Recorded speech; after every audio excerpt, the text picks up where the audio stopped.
La parole de Dieu est une puissance pour le salut de quiconque croit. Yes. Alléluia. Yes. Quand je recevais cette parole, alors que j'étais en train de poser la question au Seigneur, de me dire ce qu'il pensait de ce que l'ami m'avait dit, je pense bien que l'Éternel est en train de me préparer, mais de façon très sérieuse, à ce qui allait advenir plus tard. Et entre le jour où je reçois ce psaume 23 et les événements qui allaient s'en suivre, de 2016 à 2019, 3 années d'épreuves difficiles. Avant épreuve, pendant épreuve et quelques temps après que les épreuves se soient apaisées, si je peux dire ça comme ça. C'était 3 années de désert, je pourrais dire infranchissable. Je ne comprenais plus rien. À l'époque où je recevais cette parole, ça moussait pour moi. Donc, loin de moi d'imaginer que j'allais de perdre et emploi, et argent, tout. Perdre la voiture, perdre la maison, tout. J'ai tout perdu. Toutes les béquilles sur lesquelles je pouvais me tenir pour dire que oui, je vais avoir une petite bouée de sauvetage. Tout était cassé. C'était compliqué, franchement. Vous voyez ça dans les thèmes, vous voyez l'image, mais c'était difficile. Et en ce moment précis, quand je revisite les paroles du psaume 23, je comprends que, ah tiens, l'Éternel me donnait un chant prophétique.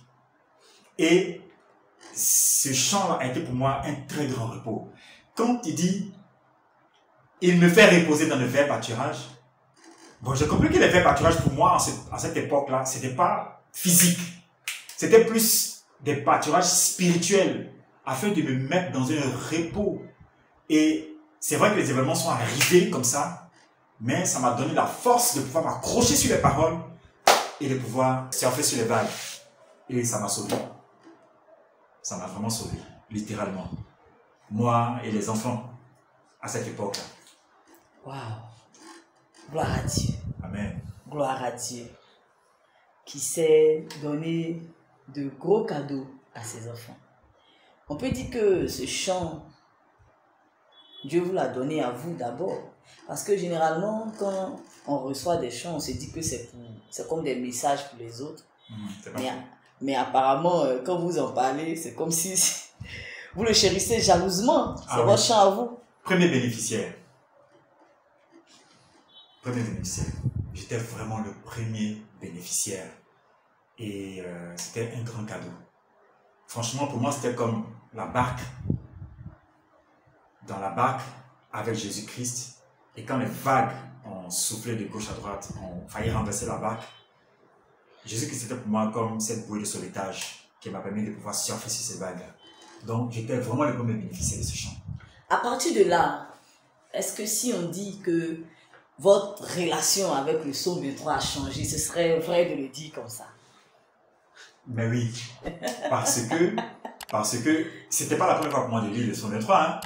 Je le lisais et je pense bien que les événements qui sont venus pendant et après, je pourrais dire après avoir reçu ces chants, c'était pour moi une grande révélation. Et du coup, aujourd'hui, je récite ce psaume-là, le connaissant par cœur. Donc du coup, je le chante. C'est pour moi un socle. C'est le socle de ma vie, c'est le socle de mon esprit. Je ne regarde plus aux circonstances que je vis comme des drames. Mais je vois ça comme des éléments, effectivement, qui viennent être des matières premières pour booster ma foi. Et quand, à chaque fois, je chante ce psaume 23, je suis sur les vagues. Je suis carrément sur les vagues. C'est super. Ben, nous sommes bénis autant que vous, monsieur Boussi. L'Éternel est mon berger.